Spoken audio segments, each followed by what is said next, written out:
Hey, Daryl here, and this is my daily devotional. Back in the mid-1980s, I attended Southwestern Seminary for several years, and I learned a few things, I suppose. But the most practical things I learned from the Sunday school class that I was in. And this is one of the lessons that our teacher told us. Church folks are fickled. Yeah, you heard me right. Church folks are fickled. As the wind changes directions, their minds will change. Their opinions will change. Their convictions will change. Church folks are fickle. Now, the Bible tells us at the beginning of wisdom, the fear of the Lord is the beginning of wisdom. Well, consider this. Moses has been to the mountain, Mount Sinai, and there he has received a portion of the law. Part of this is what we refer to as the Ten Commandments historically.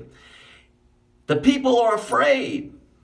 Great smoke over the mountain, thunder and lightning, trumpets blowing. Fact is, the folks said, don't let God speak to us. Let God speak to you, and you tell us what he said, and we'll obey you. All right?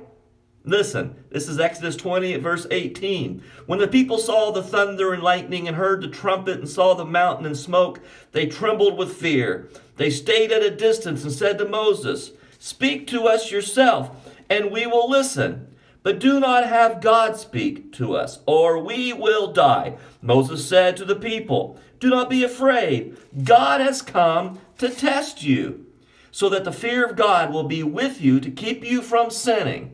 Okay, got it? The people remained at a distance while Moses approached a thick darkness where God was. Then the Lord said to Moses, tell the Israelites this. You have seen for yourselves that I have spoken to you from heaven. Do not make any gods to be alongside me. Do not make for yourselves gods of silver or gods of gold. Now remember, in these traditional 10 commandments, the first 2 commandments were, you shall have no other gods before me, and you shall not make for yourselves an idol. And so these 2 commands are being reinstated by God here. Listen. Do not make any gods to be alongside me. Do not make for yourself gods of silver or gods of gold. Now, that's okay. And then Moses goes back up on the mountain to get more of the law. He's been gone a while. The people get restless. The people get fickled. And then in chapter 32 of verse 1 in Exodus, when the people saw that Moses was so long in coming down from the mountain, they gathered around Aaron and said, come, make us gods who will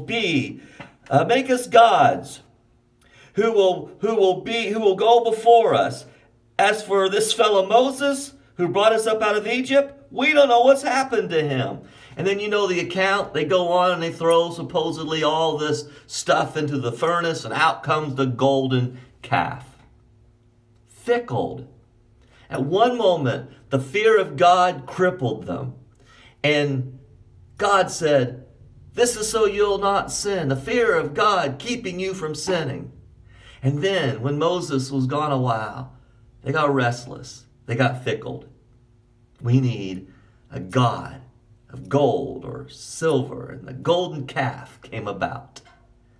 Listen, don't be fickled in your commitment to God. Don't be fickled in your faith. Consider the past. All of the tremendous acts of God where he's proven himself over and over in your life. Just as these ought to have done. Man, I pray, Lord, that I will cease being fickled.